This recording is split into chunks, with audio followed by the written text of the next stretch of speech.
안녕하세요. 뉴스반장입니다. 대한민국 헌법도 제대로 지키지 않는 자가 새로운 규범을 만들어야 된다고 목소리를 높이고 나섰습니다. 물론 자신의 유불리를 따져 없는 법을 만들겠다는 건데요. 민주주의를 지키기 위해 가짜뉴스를 없애야 된다며 디지털 규범을 만들겠다는 겁니다. 쉽게 말해 자신들의 입맛에 맞지 않는 뉴스는 제재하고 엄단하겠다는 선전포고를 한 건데요. 디지털, 모바일과 온라인 등을 포함한 모든 정보를 망라해 디지털 정보를 통제하기 위한 규범을 만들어 조기 교육을 실시하겠다는 거죠. 윤석열 대통령은 1일 가짜뉴스를 추방하고 민주주의를 지키기 위해 디지털 규범을 만들어야 한다는데 적극 공감한다고 밝혔는데요. 윤 대통령은 이날 서울 용산 대통령실에 대한민국 학술회 회원 15명을 초청해 오찬을 함께하면서 가짜뉴스의 폐해를 지적한 이종복 학술회 부회장이 초등학교에서부터 디지털 규범을 배워야 한다는 취지의 제안에 이같이 화답했습니다.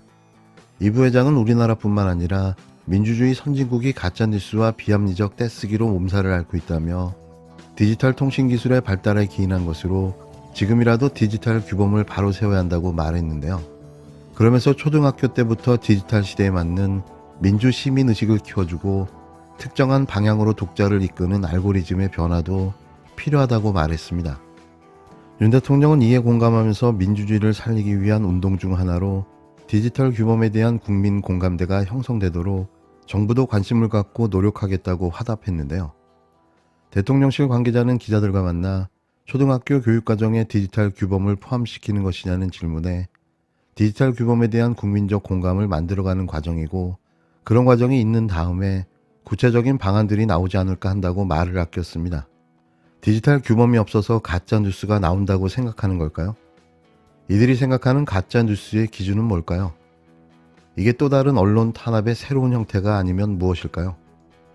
누구나 개개인의 자유로운 생각과 의견이 언론이자 미디어가 되는 세상에 초등학교 때부터 이런 자유로운 생각과 의견, 사상을 제재하는 주입식 교육을 실시하겠다는 건데요. 뉴라이트 교육의 또 다른 모습인 거죠. 대한민국 시계를 거꾸로 되돌리는 이들, 이게 윤석열 정부의 현 주소입니다. 참고로 이날 오찬에 참석한 학술원은 윤 대통령의 부친인 윤기중 연세대 명예교수도 회원입니다. 국민 10명 중 절반 이상은 도어스태핑, 즉 출근길 문답 중단의 책임은 윤석열 대통령의 부적절한 언론관 때문이라고 응답했습니다. 엠블레임 퍼블릭, K-스탠 리서치, 코리아 리서치 인터내셔널, 한국 리서치가 지난 28일부터 30일까지 전국 성인 1,003명을 대상으로 전국 지표조사를 한 결과를 1일 발표했는데요. 도스태핑 중단 책임에 대해 윤 대통령의 부적절한 언론관이라는 응답은 57%로 MBC 기자의 무례한 발언 태도 31%라는 응답보다 높게 나타났습니다. 이념 성향을 살펴보면 진보층에서는 대통령의 부적절한 언론관을 꼽는 의견이 82%로 높았는데요. 반면 보수층에서는 기자의 무례한 태도를 꼽는 의견이 62%로 높았습니다. 윤 대통령의 도어스태핑이 국민 소통 측면에서 필요한가라는 질문에는 필요하다 44% 의견보다 필요하지 않다 52% 의견이 더 높게 나타났는데요. 도어스태핑 필요성 질문에 대한 응답은 지지정당에 따라 의견이 나뉘었습니다. 더불어민주당 지지층에서는 도어스태핑이 필요하지 않다는 의견이 58%, 국힘당 지지층에서는 필요하다는 의견이 52%로 나타났는데요.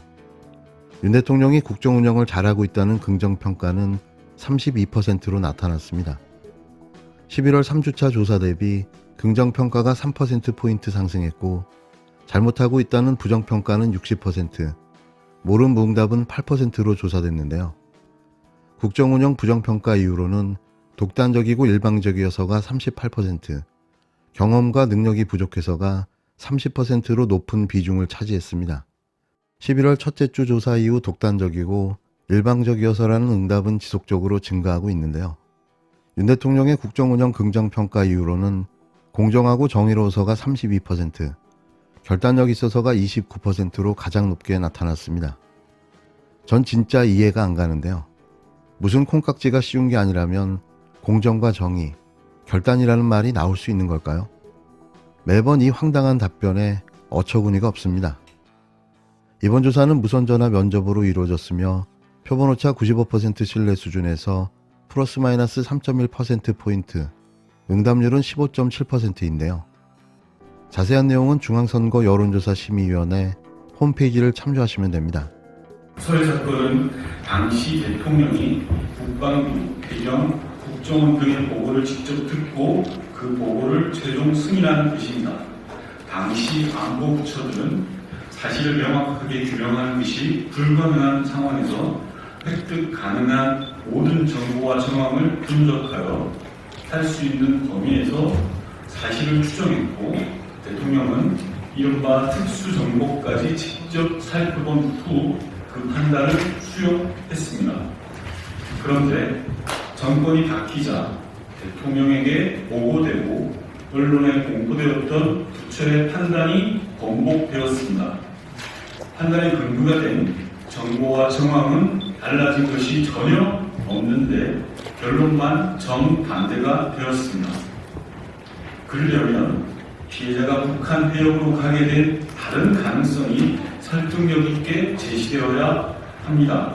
그러나 다른 가능성은 제시하지 못하면서 그저 당시의 발표가 조작되었다는 비난만 할 뿐입니다.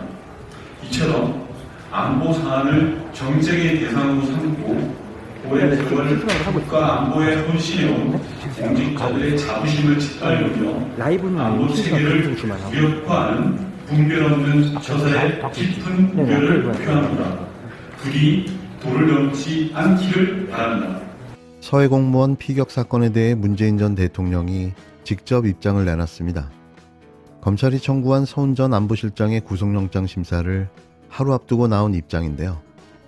문 전 대통령은 내가 직접 최종 승인한 것이라면서 안보를 정쟁으로 삼지 말라고 여권과 검찰을 정면으로 비판했습니다. 문재인 전 대통령의 복심으로 불리는 민주당 윤건영 의원은 1일 오전 문 전 대통령에게 전화를 받았다며 서해 공무원 피격 사건에 대한 문 대통령의 입장문을 공개했는데요.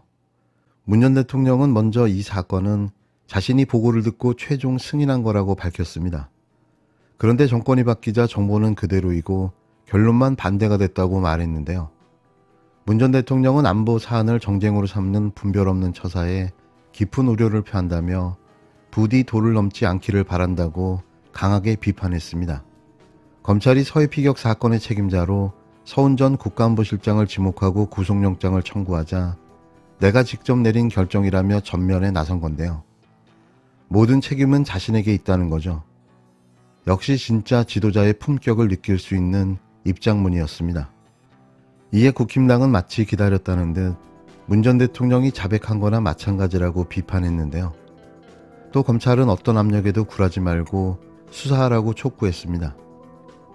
윤석열 대통령은 대체 언제까지 이 짓을 계속 해댈 건가요? 국민과 국가는 오간되었고 오로지 복수와 정쟁만을 일삼고 있는데요. 이러다 임기가 끝날 수도 있을 듯합니다.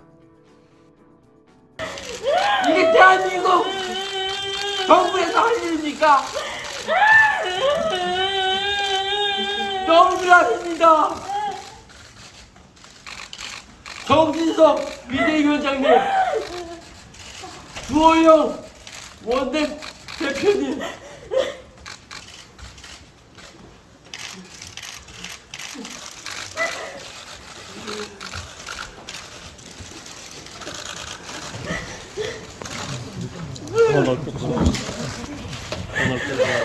부탁드립니다.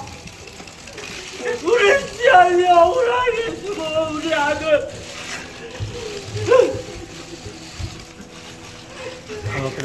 진실을 밝혀주십시오. 부탁드립니다. 부탁드립니다. 이렇게 사정합니다.